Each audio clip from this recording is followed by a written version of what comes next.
Una China democrática, que es Taiwán, y una China comunista, que es la China al cual van todos los políticos a pasear. Esa China comunista, desde el presidente Sanguinetti en adelante, al presidente Julio María Sanguinetti en el año 85, esa China que recién estaba saliendo, recién estaba incursionando en un sistema capitalista de economía. O sea, la China era comunista en su gobierno y comunista en su economía. Y era un país atrasado, mega pobre, súper pobre, como todos los países comunistas y socialistas. Entonces, algunos dirigentes del Partido Comunista, que habían sido la mano derecha de Mao Zedong, que fue el gran criminal, uno de los grandes criminales del siglo XX, dictador, tirano, criminal, admirado por el Partido Comunista Uruguayo, defendido. Bueno, cada uno defiende lo que le parece. Lo sacan del poder cuando vio que los chinos morían por millones y de hambre, que había mandado a todos los chinos a trabajar al campo, que le había pedido a todos los chinos que todo lo que tuvieran de metal en su casa, una bandeja, un tenedor, una cuchara, una pala, tenían que donársela al Estado para fundirla y hacer metales, y con los metales fabricar una industria pesada china. Una cosa, digo, ¿cómo pudo haber gente que gobernara un país como China con esa cabecita, ¿no? Todo el mundo a trabajar la tierra y a quitarle todo lo que sea de metal para armar, no sé, armas y barcos, etc. Entonces la gente, los chinos iban con latones, con bandejas, con tenedores, con una pala, un pico, una asada, cosas rarísimas. Que está todo real esto, está todo en la historia. Bueno, lo cierto es cuando los chinos ven que este hombre, uno de los grandes criminales del siglo XX, Mao Zedong con Stalin, Hitler, no sé, Mussolini, el rey de Bélgica, el primer genocida del siglo XX, el rey de Bélgica. No me acuerdo ahora el nombre. Si alguno de los que me está escuchando me ve, busquen el rey de Bélgica, que el primer genocidio fue en el Congo. Bueno, lo sacan del poder y empiezan un proceso de acercamiento. Incluso el primer ministro chino de la época, que era secretario de Mao Zedong, viaja a Estados Unidos invitado. Cuente la anécdota de Mao y los gorriones, me dice acá Enrique. Bueno, lo vamos a contar. Ya no me voy a olvidar de contar la anécdota de Mao y los gorriones. Pero uno de los principales secretarios de Mao Zedong viaja a Estados Unidos y está como 10 días en Estados Unidos. Ese hombre nunca había salido de China. Y cuando va a Estados Unidos, claro, digamos, de las granjas chinas, comiendo arroz descalzo, que así vivían los chinos, se encuentra con Estados Unidos y queda deslumbrado. La verdad que sí, queda deslumbrado con Estados Unidos. Estoy hablando de la década del 70. Entonces vuelve a China después de pasear por Estados Unidos, ser recibido por el presidente Jimmy Carter, etcétera, etcétera, y se da cuenta que lo de ellos es un desastre y empieza un proceso de reforma de la economía china, no del régimen político, muy, muy brevemente, que después de un largo proceso, yo diría de 30 años, transforma la economía china en una economía casi capitalista. El régimen sigue siendo comunista, o sea, no hay libertad de prensa, no hay libertad no hay libertad. No hay elecciones, gobierna el Partido Comunista, etc. Pero la economía se transforma en capitalista. Y los chinos salen de la pobreza. Es decir, que la mayor muestra del fracaso de los socialistas y de los comunistas es que para salir de la pobreza tienen que ir al capitalismo. Eso pasó en China y está macanudo. Hoy China es una gran potencia capitalista. De los 1.400 millones de chinos se calcula que hay 300 millones, que son de clase media tirando alta. Y después hay clase media y hay clase baja también. Pero no son 1.400 millones de pobres. Bueno, ¿qué pasó? No me olvido de los gorriones. ¿Qué pasó? En esa guerra que se dio en la década del 50 entre Mao Zedong y Chiang Kai-shek, que eran dos líderes chinos, Chiang Kai-shek era demócrata, Mao Zedong era comunista, por lo tanto no demócrata. O sea, el comunismo y la democracia son incompatibles. Los comunistas del Frente Amplio no son demócratas, porque si son demócratas no serían comunistas, si son comunistas no son demócratas. Eso es una definición. En esa batalla interna entre Chiang Kai-shek y Mao Zedong lo derrota militarmente. Entonces, Chiang Kai-shek huye a la isla de Taiwán, que queda enfrente a la China continental, y crea un país nuevo. No quiero detenerme en esto porque los aburro. Que es la República de Taiwán, que es una república democrática. Bueno, primero Chiang Kai-shek se instala en Taiwán sin democracia,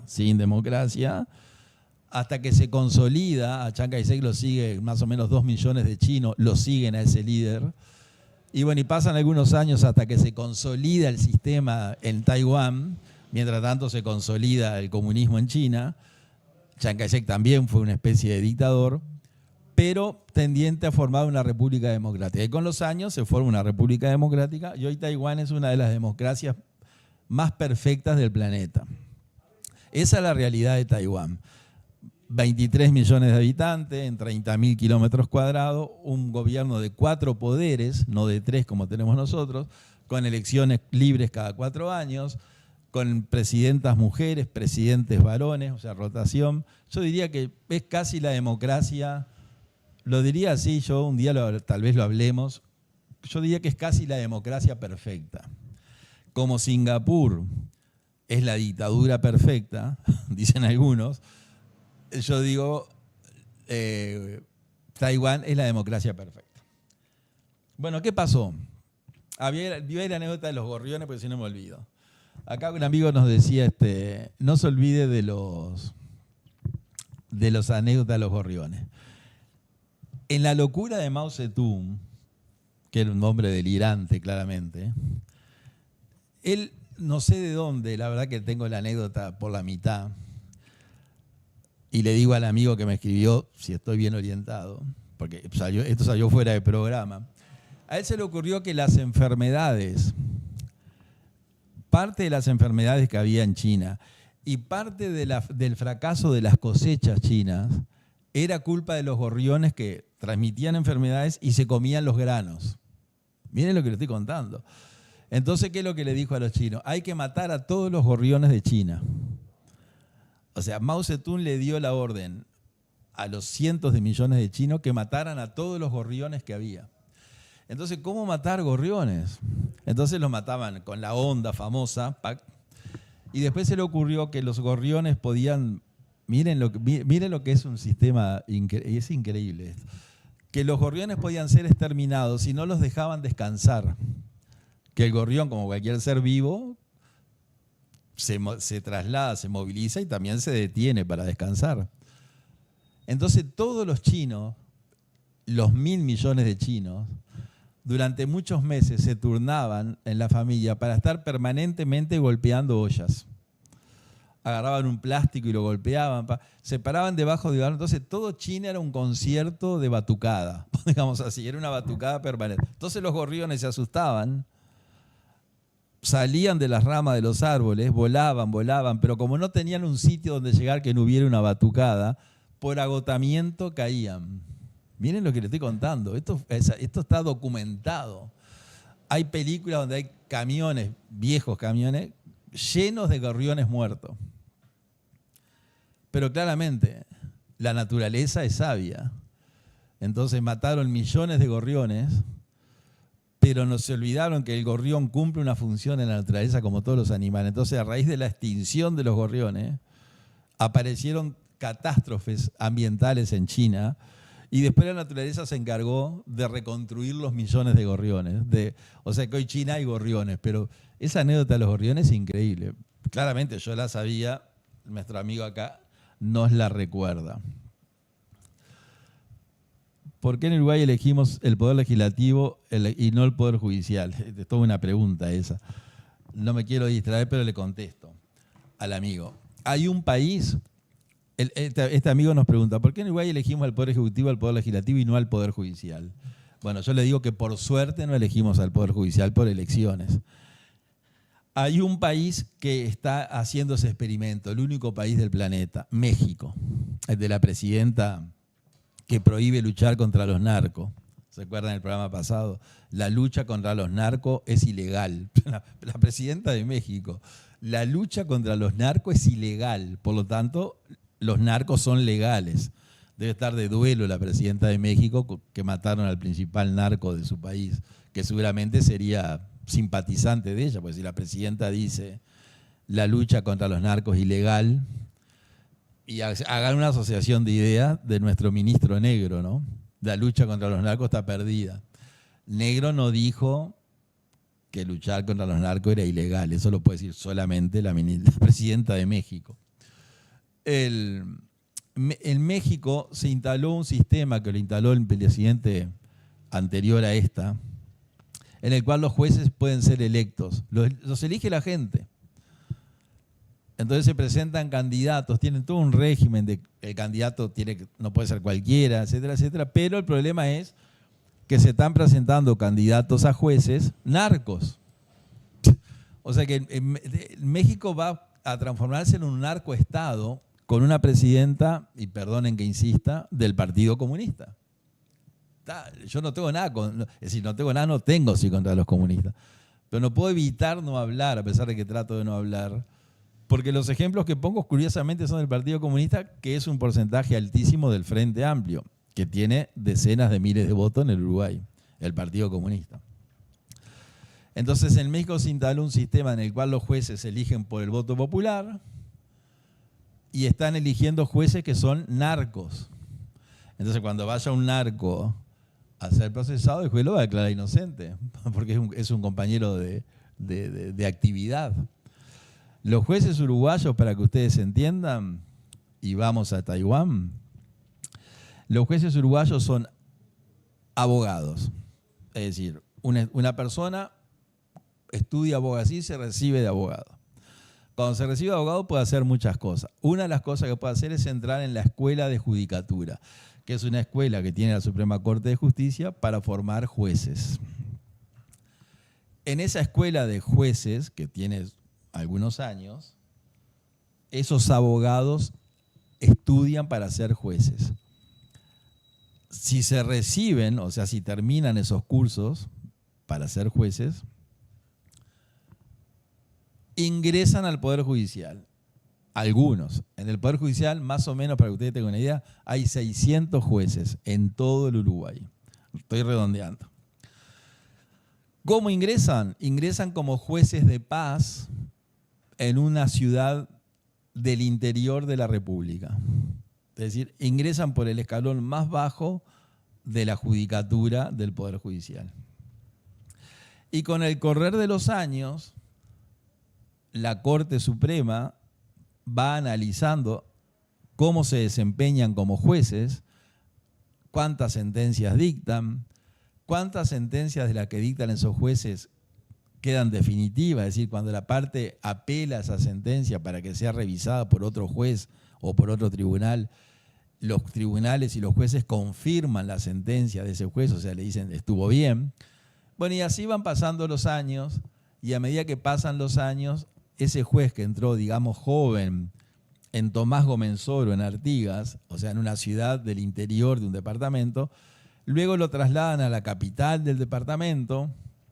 De la capital del departamento pasa a distintas materias, es juez en lo penal, es juez en lo civil, es juez. En el interior hay jueces que son jueces en todas las materias, civil, penal, laboral, etc. Y a medida que van avanzando en su carrera, o sea que van progresando, curiosamente se van arrimando a Montevideo. Es decir, que progresar en la carrera judicial es acercarse a Montevideo. Entonces de Artigas pasan a Durazno, de Durazno pasan a San José, ya ahí tienen 40 y pico de años, y de San José llegan a Montevideo. O sea que llegar a Montevideo es un ascenso. Y en Montevideo ya hay juzgados especializados, como hay en ciudades del interior, en Paysandú, en Maldonado, en Colonia, hay muchas ciudades que tienen juzgado por materia. Entonces, los designan jueces en Montevideo en cualquier materia, familia, civil, laboral, aduanero, penal, menores, contencioso administrativo, bueno, todas las materias que hay, no sé, concursos, quiebra, todas las materias que tiene el derecho. Si siguen ese desempeño, pasan a ser ministros de un tribunal de apelaciones. Ustedes saben que los jueces de primera instancia es el escalón más bajo y el segundo escalón son los tribunales de apelaciones que, como le dice su palabra, revisan la sentencia de los jueces de primera instancia. Por eso son tribunales que revisan las apelaciones. Y una vez que revisan las apelaciones, bueno, el sistema sigue funcionando, ya ahí los jueces tienen 50 años de edad, o más, y después lo que le queda es llegar a la Corte Suprema de Justicia, que es el grado más alto de la judicatura, o al Tribunal de lo Contencioso Administrativo, que es un tribunal de naturaleza jurisdiccional que no está en el Poder Judicial, que es, no voy a explicar ahora, es otro tribunal casi como la Corte Suprema, muy parecido a la Corte Suprema, donde llegan ya con 60 años o más. Y pueden permanecer en el cargo hasta que cumplen 70 años. A los 70 años, automáticamente, el día de su cumpleaños, los dan de baja. Hay que dejar la función. Entonces, en el acierto o en el error, estando de acuerdo o en desacuerdo, los jueces en el Uruguay son personas de carrera, formadas. Yo sé que hay gente que va a decir, no, pero hubo una jueza en YUM. Sí, siempre hay excepciones. La Corte Suprema destituye jueces todo el tiempo.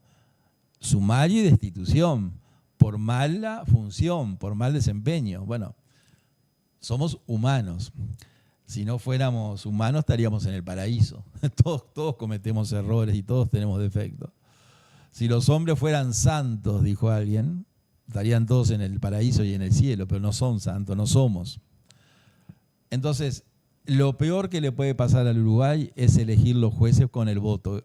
Ustedes se imaginan, y cierro el tema, los legisladores que tenemos, en el cual yo me puedo incluir, imagínense un legislador como juez. Es decir, que el juez que decide la vida de una persona, la libertad de una persona y el patrimonio de una persona, esa es la función del juez. El profesor Casinelli Muñoz decía, la persona con más poder en el Uruguay es un juez, más que el presidente.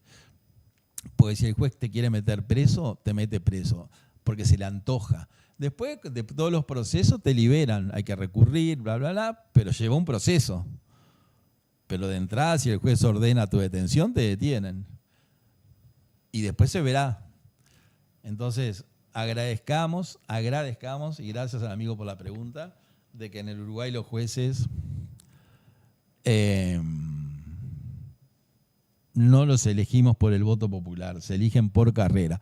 Por eso tenemos uno de los mejores sistemas judiciales, yo diría, del mundo. Es reconocido el Uruguay por la calidad de su sistema judicial.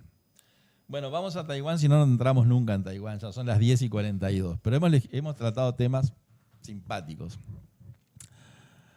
Les dije lo que es la China continental, le conté la anécdota de los gorriones, y con el correr del tiempo, Taiwán se transformó en la democracia perfecta, 4 poderes, libertad absoluta, son una gran riqueza, es una de las economías más importantes del planeta.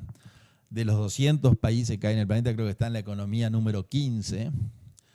Y enfrente tiene a la China continental comunista, que es una gran economía capitalista, con un sistema comunista de gobierno. Y esa China continental